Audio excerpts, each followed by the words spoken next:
Bonjour à tous, bonjour à toutes, je vous souhaite la bienvenue pour cette astro-tendance du 22 au 28 mars 2021. Je ne sais pas si vous voyez les choses comme moi, je trouve que malgré les aléas, le temps passe très très vite. Nous arrivons déjà à la fin du mois de mars. Alors, comment ça va chez vous? Eh bien, j'espère que ça va bien. Je l'espère vraiment de tout cœur. Alors, cette semaine, qu'est-ce que nous avons au programme? Alors, dans un premier temps, je vais aborder les projets d'envergure qui sont en cours depuis novembre, décembre, janvier ou février. Ils se concrétisent lentement, certes, mais ils sont en bonne voie. Alors, ils ont besoin de temps pour se finaliser. C'est pourquoi mettre le cap sur fin avril pour aboutir à quelque chose de concret est, à mon sens, le plus raisonnable. Alors, cependant, ces projets, il faut garder à l'esprit qu'ils sont innovants pour certains et nouveaux pour d'autres. Ils ouvrent de nouvelles perspectives, un avenir différent. Ils ont vocation à apporter un confort, plus de liberté, une meilleure qualité de vie. Et aussi, il ne faut pas oublier, puisqu'ils sont jupitériens, ils ont vocation à pousser à se dépasser et à se surpasser. Mais ça a le mérite d'apporter cette évolution qui est tant espérée. Donc, comme ces nouvelles activités, ce nouveau travail, ces nouveaux projets, impliquent également d'expérimenter une nouvelle façon de faire, une nouvelle méthode. Donc, cette semaine, les personnes qui ont effectivement un projet sur le feu, un nouveau travail, une nouvelle activité, elles vont être tentées de s'y prendre comme avant. Et hélas, cela ne va pas produire les effets escomptés. Au contraire, cela va générer des problèmes inutiles. Mais ces désagréments peuvent être parfaitement et très facilement évités. Alors comment? En prenant conscience que l'univers de ce nouveau projet, de ce nouveau travail, de cette nouvelle activité est complètement différent. Et c'est la même chose pour les clients, les collègues, les fournisseurs, le relationnel, tout est différent. Donc en conséquent, il faut adopter une approche, une attitude complètement différente, qui consiste à être beaucoup plus déterminé, beaucoup plus entreprenant et beaucoup plus réactif. Donc autrement dit, il faut abandonner la façon de faire de l'ancienne activité, de l'ancien travail et aller de l'avant. Il faut prendre des décisions rapides au lieu de tergiverser. Bref, il faut s'adapter à ce nouvel univers en s'imprégnant de ces façons de faire et tout en abandonnant les habitudes de l'activité ou du travail du passé.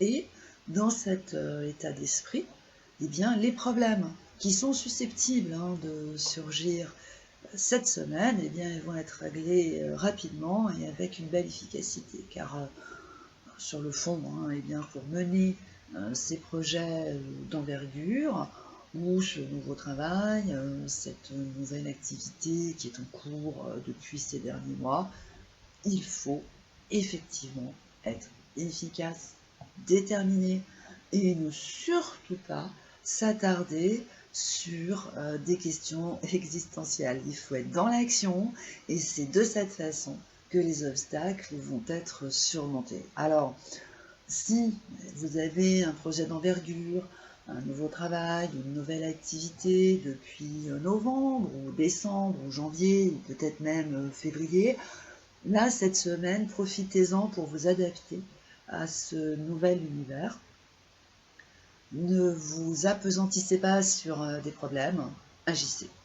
Soyez dans l'action et ne vous embarrassez pas avec des questions existentielles. Et rappelez-vous que vous êtes désormais dans un univers différent et que c'est le moment de prendre vos marques, d'apprivoiser ces méthodes. Et pour vous aider, rappelez-vous également que chaque secteur professionnel a ses façons de faire, ses codes et ses règles. Et insérer celles qui proviennent de votre activité ou votre travail du passé n'est donc pas une bonne idée, car en fait, ça va vous créer des problèmes supplémentaires ou ça va vous faire perdre encore plus de temps. Et là, cette semaine, vous n'avez vraiment pas besoin de ça. Donc, osez, dès cette semaine, osez être efficace, osez être déterminé, et en fait, dans cette attitude, avec cette approche, vous allez franchir une étape intéressante au lieu de piétiner sur place durant toute la semaine. Alors, qu'est-ce que nous avons d'autre au programme de cette semaine? Car là, nous allons aborder un tout autre sujet. Ce lundi, nous avons un mouvement lunaire qui génère des tensions dans les couples. Il ravive les mauvais souvenirs des mois de juillet et septembre 2020. Ouais, j'insiste. Ça ravive les souvenirs, pas très bons, du mois de juillet 2020 et septembre 2020. Et des reproches à ce sujet peuvent à nouveau animer les conversations en ce début de semaine. Et les doutes qui ont surgi en juillet 2020, en septembre 2020, peuvent réapparaître soudainement et provoquer des conflits. Et ce qu'il faut comprendre, c'est la raison pour laquelle j'aborde ce sujet, c'est parce que ce mouvement lunaire qui s'agite en début de semaine et qui peut passer inaperçu, il prépare le terrain de la pleine lune qui se forme ce dimanche.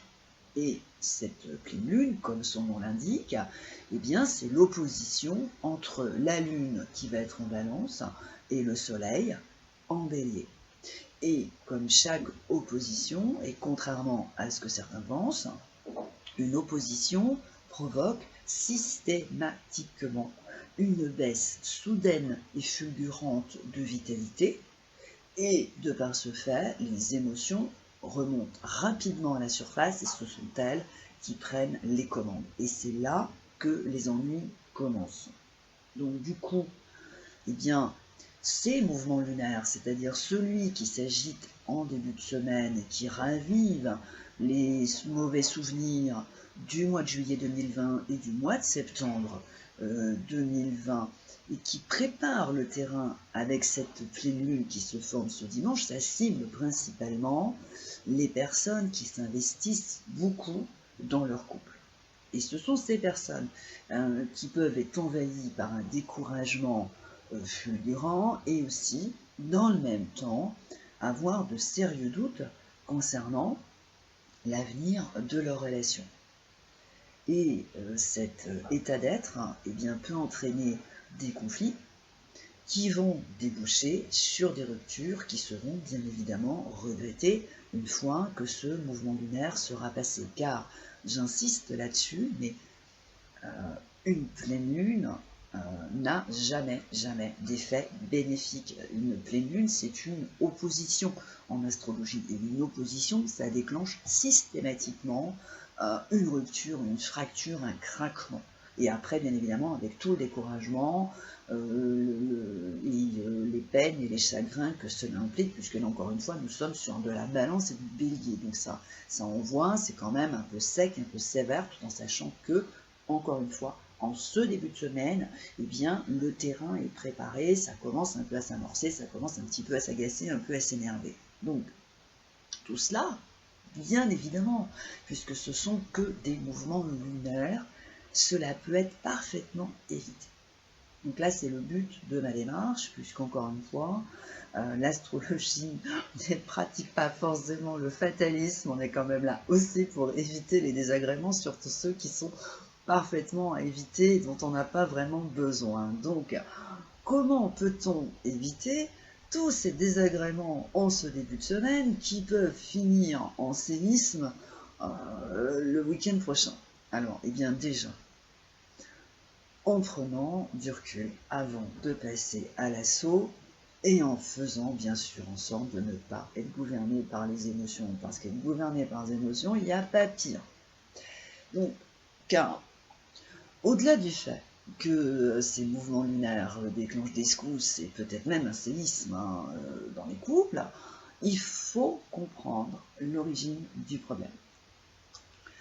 Et expliquer l'origine des problèmes pour les réseaux, ça fait partie des qualités de l'astrologie que je pratique. Parce qu'à mon sens, vivre avec des problèmes récurrents qui gâchent la vie, ça ne sert absolument à rien. Alors effectivement, cela implique de comprendre d'où ils viennent.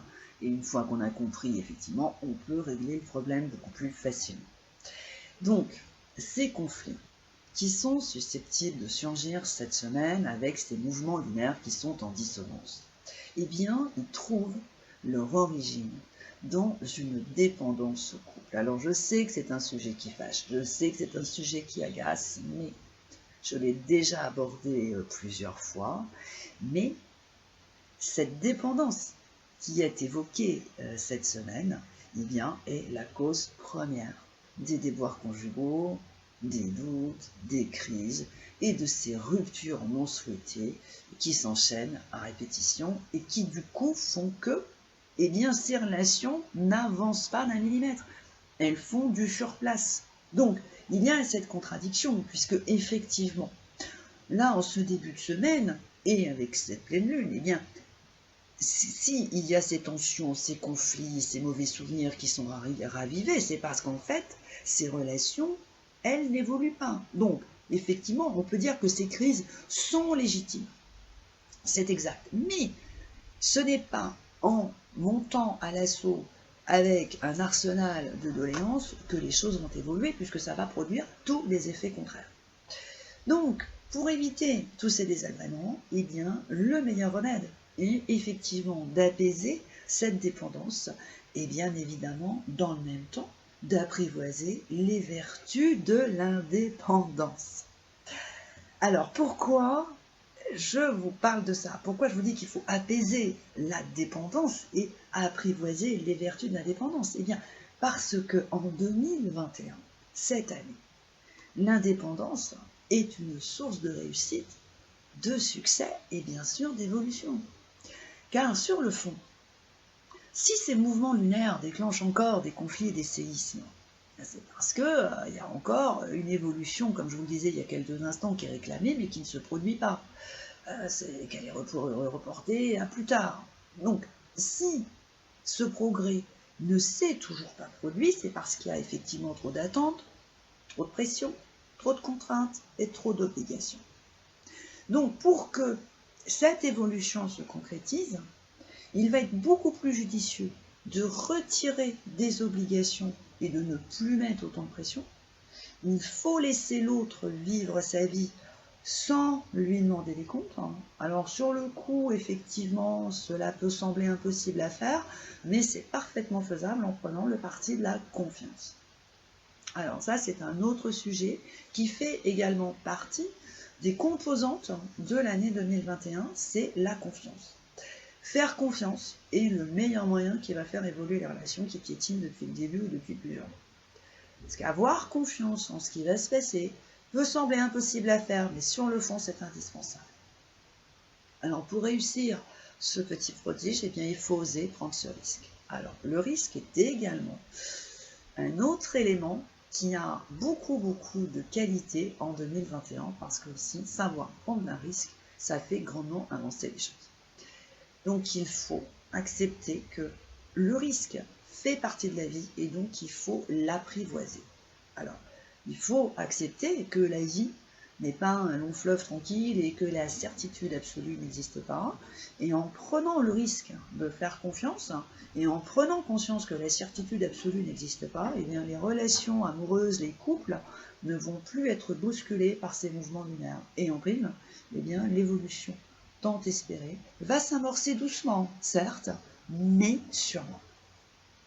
Donc, Si vous le souhaitez, d'ailleurs, vous pouvez aller sur le blog www.lafiancéedesétoiles.com dans la rubrique au clair des étoiles et vous allez lire ce que j'ai écrit sur Jupiter et Saturne en Verseau, c'est donc tout le prévisionnel de l'année 2021, et vous allez porter un intérêt tout particulier, si vous le voulez bien, à l'article qui est l'amour ou vivre l'amour avec Jupiter et Saturne en Verseau. Ça va grandement éclairer votre lanterne sur les composantes et les qualités qu'il faut développer en 2021, ainsi que l'attitude qu'il faut avoir également cette année sur les relations de couple pour vivre en couple d'une façon beaucoup plus sereine et pour qu'effectivement l'évolution se mette en place. Voilà. Donc, si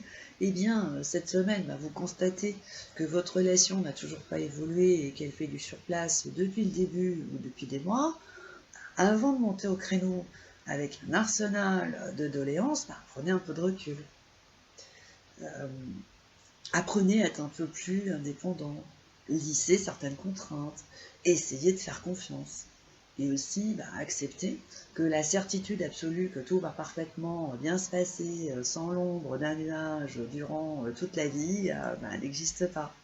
Et ce faisant, vous allez éviter ces conflits qui vous mettent sans dessus-dessous et qui vous apportent rien par des contrariétés diverses et variées. Voilà, essayez d'être zen, tombez pas dans le panneau en début de semaine, et si vous sentez que vous agacez un peu, que les mauvais souvenirs de juillet et septembre l'année dernière remontent, essayez de vous dire, oh là c'est parti, là je sens que ça va partir dans le mauvais sens, essayez de vous calmer un maximum, et je vous dis à la limite, allez lire ce que j'ai écrit sur l'année 2021, Jupiter et Saturne en Verseau, concernant l'amour, concernant les relations sentimentales. Je pense que ça va grandement vous aider. Voilà les amis, c'était la tendance astro de la semaine.